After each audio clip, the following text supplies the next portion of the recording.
మన ఎట్టి పరిస్థితుల్లో కూడా రేపు కాంగ్రెస్ పార్టీ రేపు మండల పార్టీ ఎన్నికలు కానీ ఏ ఎన్నికలు వచ్చినా కూడా ఎన్నికలు సిద్ధం కావాలి, మనిషిని కలుపుకొని మనం పోవాలని చెప్పి నిజంగా కూడా ఇక్కడ వచ్చిన మీ అందరికీ ప్రింట్ మీడియా ఎలక్ట్రికల్ మీడియా అన్నదమ్ములకు కూడా నేను హృదయపూర్వక ధన్యవాదాలు తెలియదు. పొద్దు నుంచి ఏం జరుగుతుందో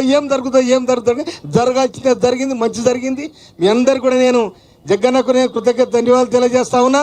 ఎందుకంటే పార్టీ ఆలోచించి నా తుంగతుర్తికి నిన్ను ఇన్ఛార్జ్గా చేసి పరిష్కారం చేసే అవకాశం ఇచ్చేందుకు మీకు నేను ధన్యవాదాలు తెలియజేస్తా ఉన్నా. నా తుంగతుర్తి కూడా నేను పిలుచుకుంటా, మీ సారాన్ని మీ ఇద్దరిని పిలుచుకుంటా, మీరు కూడా రావాలని. కనుక మన ఎంపీ గారితో కానీ ఎవరితో కానీ మనకి ఎలాంటి భేదాలు లేవు, అందరూ కలిసిపోవాల్సిన బాధ్యత ఉందని కూడా నేను ఈ సందర్భంగా మనవి చేస్తూ మనకి ఇచ్చిన అవకాశానికి నిజంగా ఈ రాష్ట్రం మొత్తం కూడా తుంగతుర్తిని చూసిందా కదా. నేను అసెంబ్లీలో మాట్లాడితే ఎవరిలో చూస్తారో ఇక ఈ తుంగతుర్తిని కూడా చూసింది ఇప్పుడు 4-5 రోజులు. కనుక ఇది ఇప్పటి నుంచి తుంగతుర్తి నియోజకవర్గాన్ని చూడాలి కానీ టీవీలలో మనం అవ్వబడుతుంది మనం చేస్తున్నాను నేను. అట్లా అని చెప్పి రోజు తుంగతుర్తి స్టార్ట్ చేసుకోకండి. రైట్. ఇంకొక 1-2 విషయాలు చెప్పాలి. ఏఐసిసి ఒక డైరెక్షన్ ఇచ్చింది.